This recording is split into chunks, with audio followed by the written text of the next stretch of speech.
शहर के कोने में एक पुराना सरकारी अस्पताल था।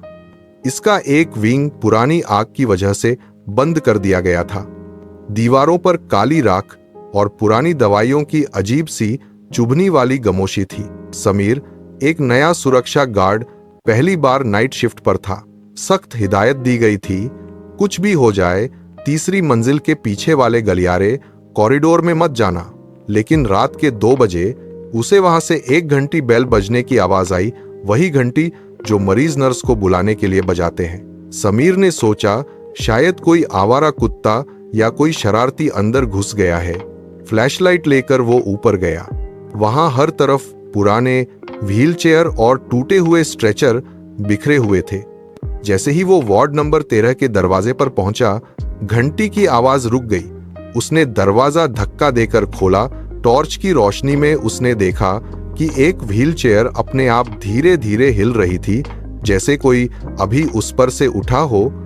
समीर ने हिम्मत करके पूछा, कौन है वहां? तभी उसे पीछे से किसी के चलने की आवाज आई, घसीट घसीट कर। उसने टॉर्च घुमाई, पर वहां कोई नहीं था, मगर मिट्टी से भरी जमीन पर पंजों के निशान, फुटप्रिंट्स अपने आप बनते जा रहे थे और वो निशान सीधा समीर की तरफ आ रहे थे। समीर भागने के लिए मुड़ा, पर तभी वार्ड का भारी लोहे का दरवाजा अपने आप धड़ाम करके बंद हो गया। पूरे कमरे में ठंडक बढ़ गई। टॉर्च की रोशनी धुंधली होने लगी। अचानक उसे अपने कान के पास एक भारी सांस सुनाई दी। डॉक्टर साहब, मेरा ऑपरेशन कब होगा?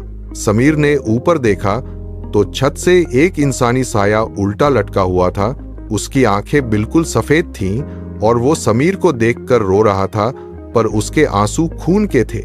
सुबह जब दूसरा गार्ड आया, उसने देखा कि वार्ड नंबर 13 का दरवाजा अंदर से लॉक था। जब दरवाजा तोड़ा गया तो समीर वहां एक पुराने स्ट्रेचर पर लेटा हुआ था। वह जिंदा तो था, पर उसके बाल बिल्कुल सफेद हो चुके थे और वह बस एक ही बात बार बार बोल रहा था, मेरा ऑपरेशन बाकी है, मेरा ऑपरेशन बाकी है। कुछ जगहों पर मौत के बाद भी वक्त रुक जाता है और वहां के मरीज कभी डिस्चार्ज नहीं होते।